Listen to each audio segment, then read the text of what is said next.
Bonsoir mesdames, bonsoir messieurs, merci d'être présents pour cette cérémonie de vœux à Cholérac Saint-Cyr pour l'exercice 2024.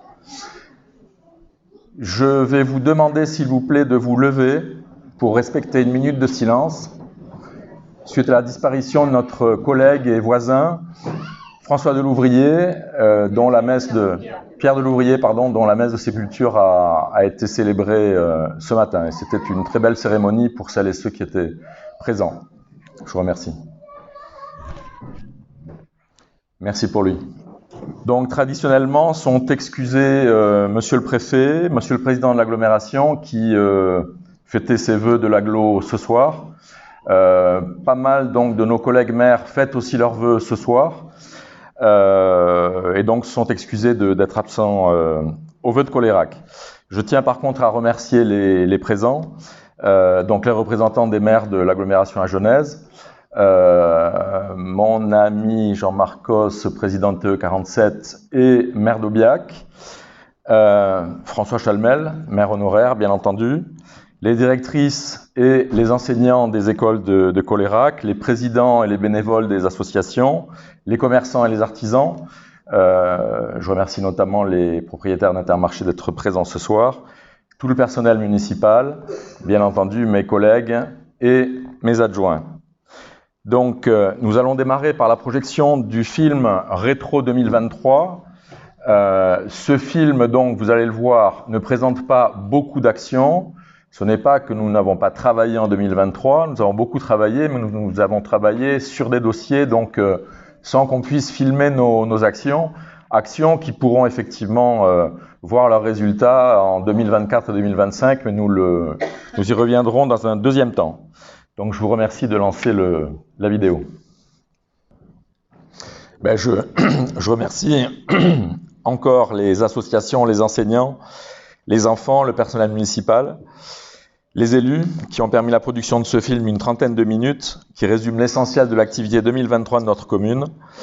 Et je voulais, après ce film, vous donner une information concernant la gendarmerie.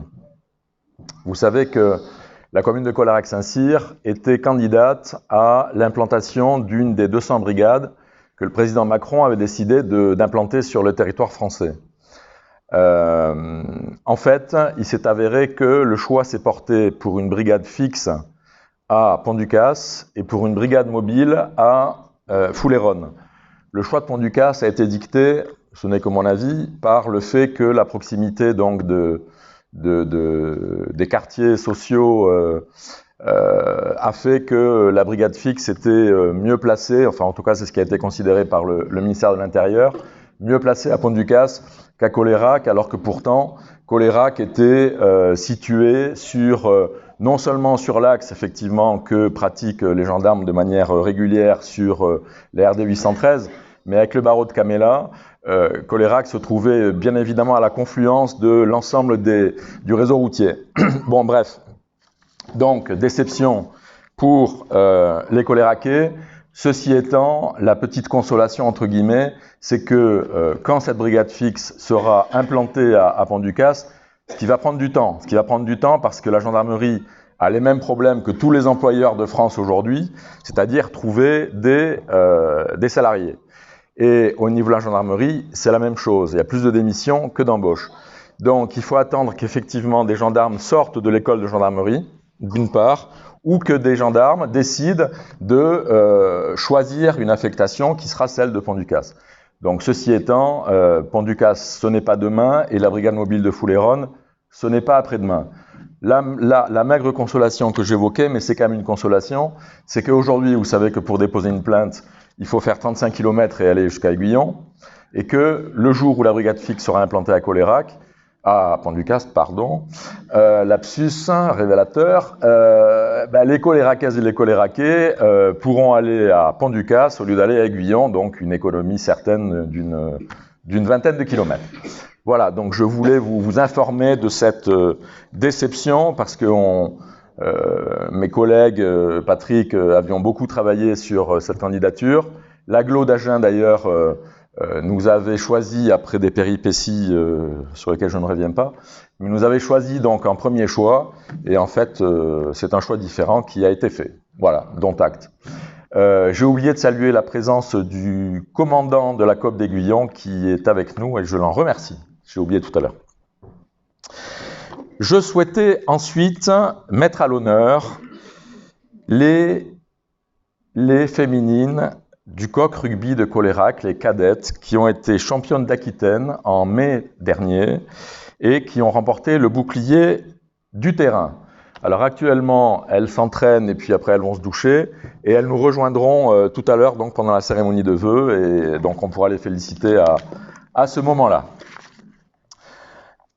Alors, qu'est-ce qui va se passer en 2024 ? Ce qui va se passer en 2024, on va démarrer donc le 18 janvier par le recensement de la population qui va durer jusqu'au 17 février prochain.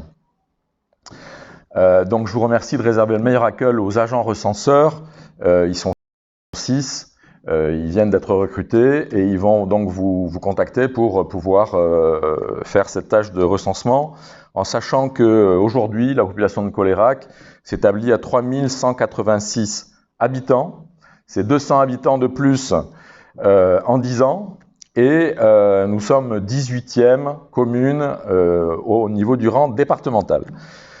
Alors tout à l'heure, on parlera du projet de lotissement qui devrait amener effectivement pas mal de néo-coléraquais. D'ailleurs, je salue j'ai vu qu'il y avait des néo-coléraquais qui arrivaient de Bordeaux, donc je les salue ce soir.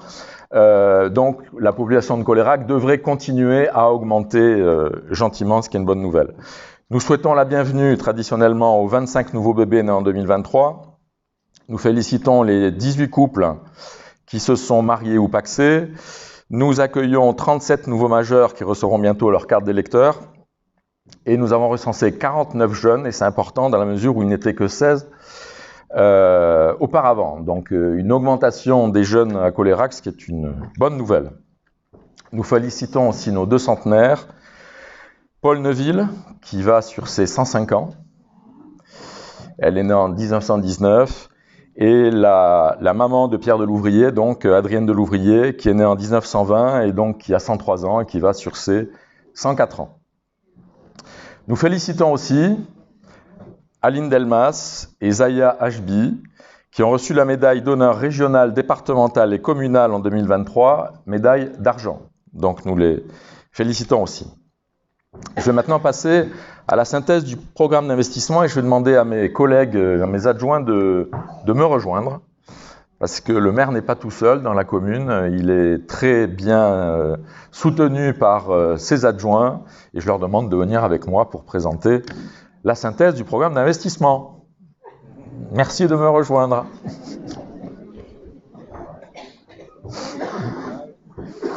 Il y en a qui dormaient, hein, donc ça...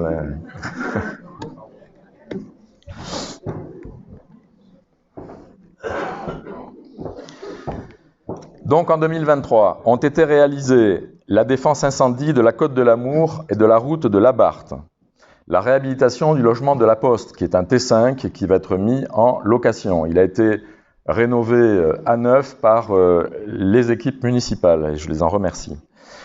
La sécurisation de l'avenue de la Libération, le plateau et la traversée piétonne, donc au niveau donc des commerçants Ferland et de la station Total.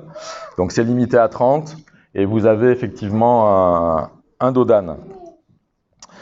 Et puis bon, on a vu la sécurisation du secteur de Dangos tout à l'heure dans la vidéo.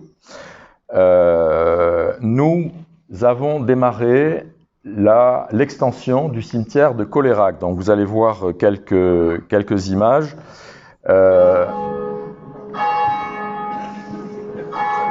Bon timing, hein?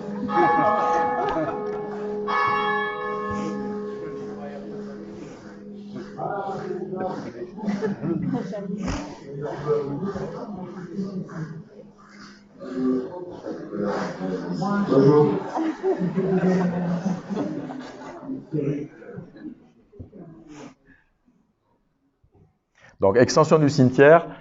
On n'a pas souhaité abattre ces magnifiques arbres et déplacer ce monument aux morts.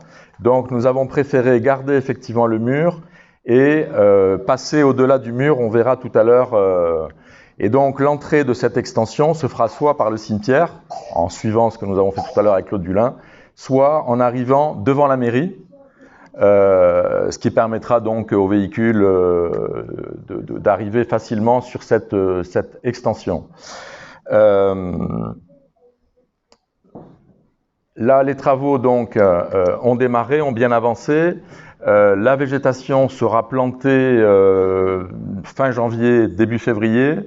On va planter, je crois qu'il y a une cinquantaine d'arbres et 120 végétaux qui vont être plantés sur cette extension. En termes d'investissement, c'est un investissement donc qui va coûter 260 000 € à la commune, qui est financé donc par elle à hauteur de 45%, 35% par l'Agglo d'Agen que nous remercions et 20% par l'État. Les travaux donc ont démarré en octobre dernier et vont se terminer en mars prochain. Ensuite, donc, nous souhaitons vous présenter le projet de maison de santé qui va prendre lieu à côté à droite de la mairie et qui remplacera donc le hangar en bois qui a été acquis par la municipalité il y a 2 ans. Donc cette maison de santé va permettre donc d'accueillir plusieurs professionnels de santé, donc des médecins bien entendu, il y a 4 cabinets qui sont prévus, les 2 kinés choléraqués qui sont aujourd'hui implantés à Colérac vont se déplacer dans cette maison de santé, donc au 2e étage de cette maison de santé. Nous avons 2 médecins, les 2 médecins choléraqués qui présentent donc le projet médical et qui s'implanteront par la suite dans cette maison de santé. Nous n'avons pas signé encore d'engagement avec de jeunes médecins. Par contre, nous avons une spécialiste, donc une pneumologue parisienne qui va s'installer à Saint-Hilaire et qui est venue me voir 2 fois et qui me demande donc de pouvoir s'implanter dans cette maison de santé dès qu'elle sera réalisée en 2025. C'est une bonne nouvelle parce que le fait qu'il y ait une spécialiste, une pneumologue en plus qui est une spécialité rare, ça permettra donc à des jeunes médecins de pouvoir venir.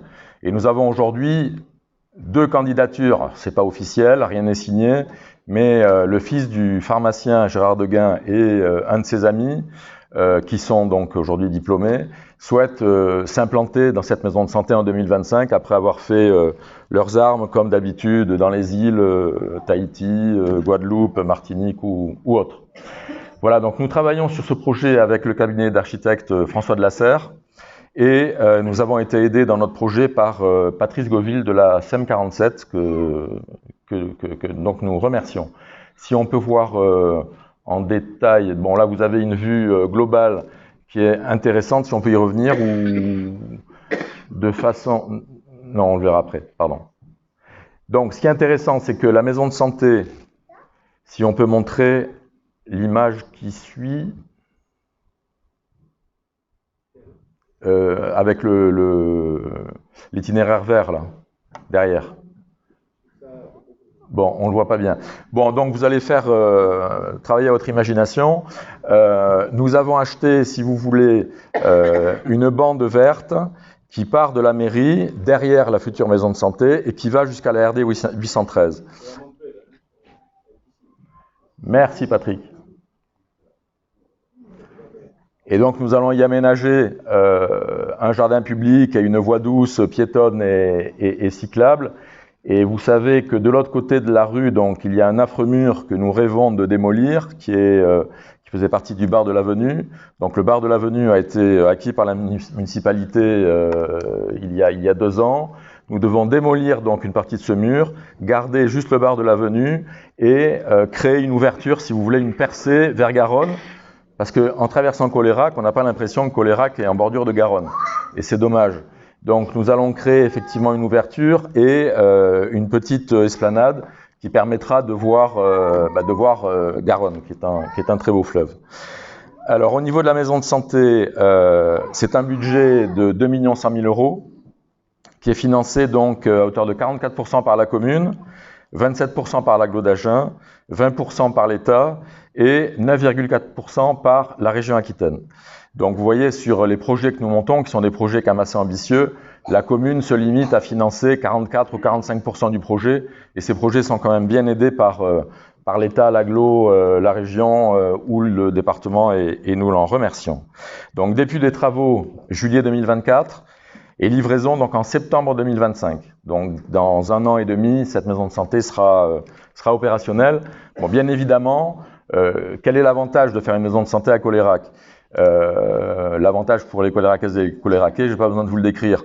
Par contre, vous aurez les parkings qui seront en rez-de-chaussée, avec des ombrières photovoltaïques que mon ami Jean Marcos va nous aider à financer pour TE47. Donc des ombrières qui vont couvrir les parkings qui vont déborder de l'immeuble, une toiture photovoltaïque sur le toit de cette maison de santé. Nous avons bien entendu un ascenseur qui permet de monter et descendre des étages.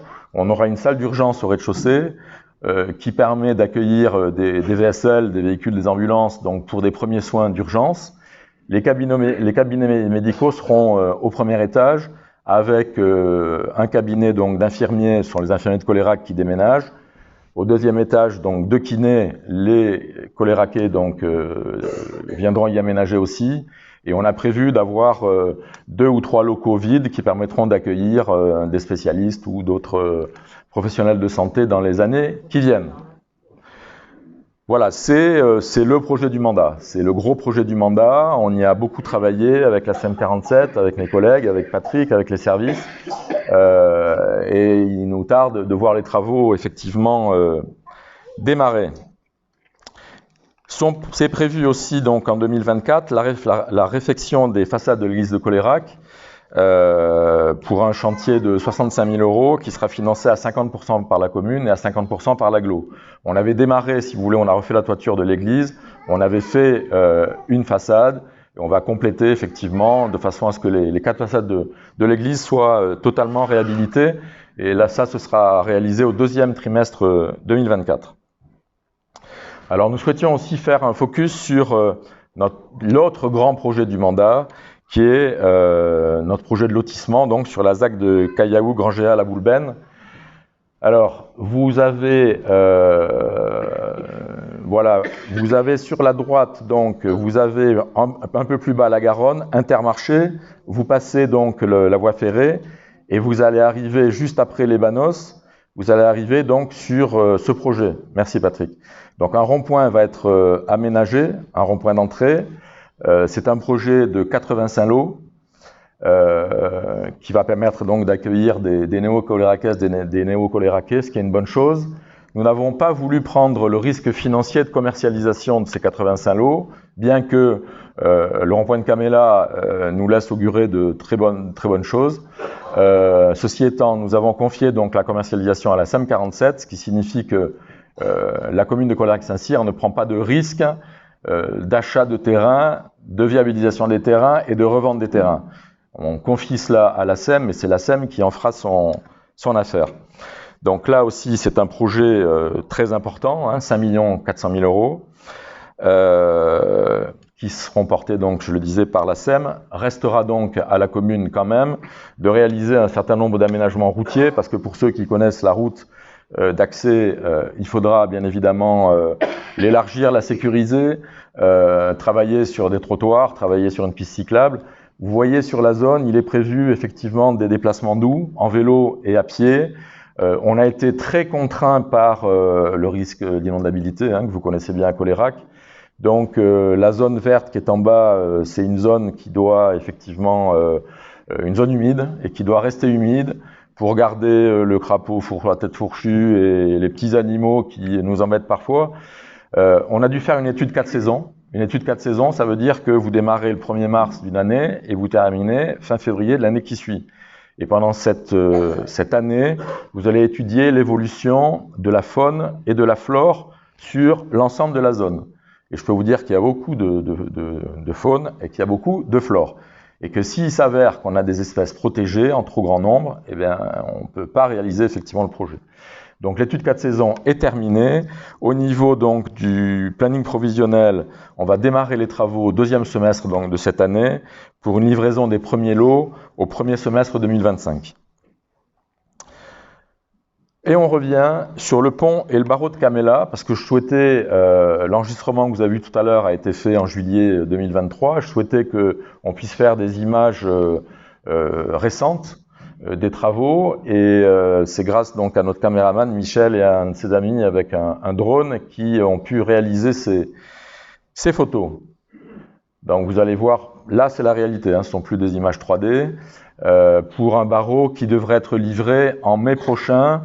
J'avais annoncé mars 2024 sur la vidéo, il s'avère que du fait des livraisons de l'acier à cause de l'Ukraine, enfin en tout cas c'est ce qu'on nous sert, et des retards de chantier, le chantier va se prolonger jusqu'en mai, il sera inauguré donc à une date qui n'est pas encore connue, fin mai prochain, et à partir de fin mai on pourra effectivement accéder à la rive gauche de Garonne.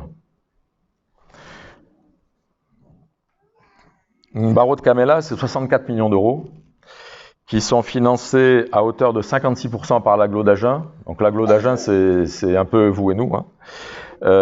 Et 44% par l'État, le département et la région. 64 millions d'euros, 28 millions d'euros de subventions.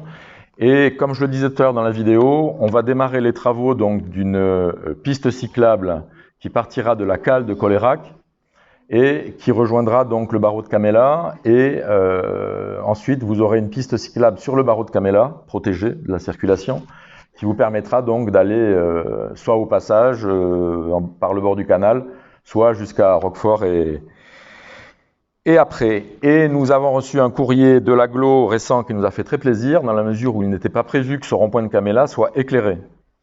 Et il s'avère en fait que pour celles et ceux qui y sont passés, la nuit quand il pleut, on ne voit pas très bien les voies routières.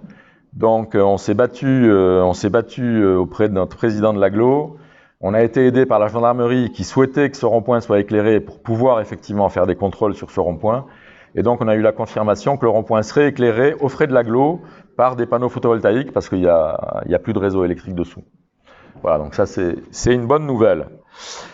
Je vérifie, je crois que j'ai terminé. Donc il me reste à conclure et à vous libérer donc avant de boire le pot de l'amitié. Notre époque est un âge instable, où les découvertes scientifiques issues de l'expérience remettent en cause les savoirs transmis depuis l'Antiquité. En médecine, en géographie, en astronomie, les certitudes se fissurent. Après une période d'essor et d'optimisme, expansion économique, grande découverte, progrès technique, l'Occident est confronté à une première crise de la modernité. Les guerres de religion ébranlent la relation au sacré et la conception même de la vérité. Les conséquences en sont multiples. Clivage idéologique, morcellement communautaire, crise du politique. Les dirigeants qui se succèdent sur le trône de France sont faibles et peinent à reprendre les rênes d'un royaume plongé dans le chaos. L'Europe paraît sombrer dans le déclin. Alors ce texte n'est pas de moi. Il fut écrit par Michel de Montaigne en 1580, c'est-à-dire il y a 5 siècles et demi. Et pourtant, ces propos semblent correspondre à l'actualité du moment. Ce qui signifie que rien ne change, que rien n'a changé et que rien ne changera malgré le temps qui passe. Alors, je vous souhaite de rester confiants dans la continuation de vos vies et la poursuite du bonheur, qui passera, qui doit passer par l'amour, partagé avec nos enfants, nos parents, nos amis, nos voisins, notre prochain, qui passera, qui doit passer par la relation amicale et humaine que nous devons tisser chaque jour, encore et encore, toute l'année en cours, autour de nous, tout près de nous. Aimez-vous et aimons-nous. C'est lourd. Pardon. Je vous souhaite à toutes et à tous une belle et heureuse année d'amour et d'amitié partagée. Et pour finir, Je souhaiter la bienvenue à Charlène, qui va nous rejoindre sur l'estrade, qui va succéder à Patrick, qui va nous rejoindre aussi sur l'estrade. Patrick qui partira pour une retraite bien méritée le 1er août prochain. Patrick qui aura magnifiquement servi la commune de Colérac, les Coléracaises et les Coléracais.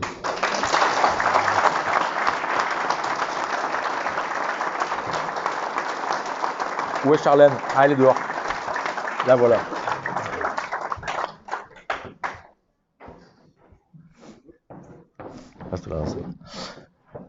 Charlène.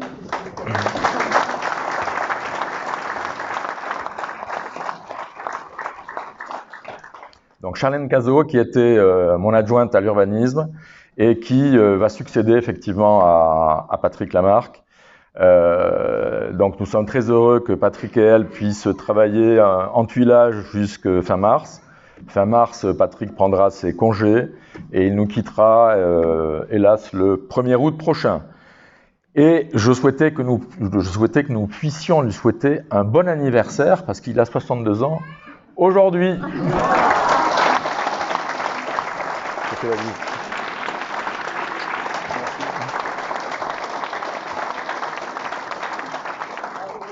Merci de votre patience et écoutez, nous pouvons prendre le pot de l'amitié et ce buffet dînatoire préparé par les services de la mairie que je remercie.